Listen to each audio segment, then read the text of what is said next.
Nawayard રસુલજીની ચાલમાં drainage line પર પાકા મકાનોના દબાણોને પાલિકાની દબાણ શાખાની ટીમે ચુસ્ત પોલીસ બંદોબસ્ત સાથે દૂર કર્યા હતા।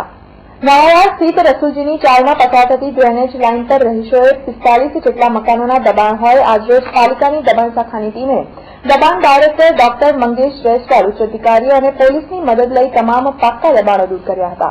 आर्थिक हिसाब से वो तोड़े 3.5 मीटर, जैसा कल आया बोला कि 3.5 मीटर गटर से इस तरफ तोड़ेंगे, 3.5 मीटर इस तरफ, तो हिसाब से नहीं तोड़ रहे हैं।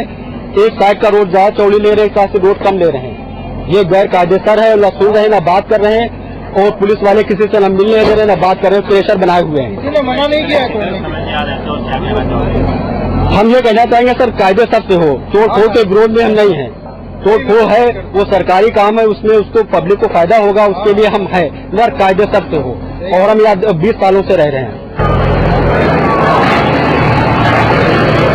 विस्तार नवायार्ड रसूलजीनी चालमा ड्रेनेज लाइनों पर पाका मकानों दबाणों करवामां आवेला छे।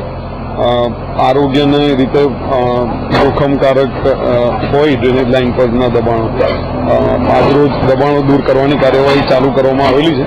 45 जेटला मकानों छे, जेमां 20 થી 25 जेटला 2 माळना मकानों छे, तेना दबाणों दूर करवानी कार्यवाही चालू है।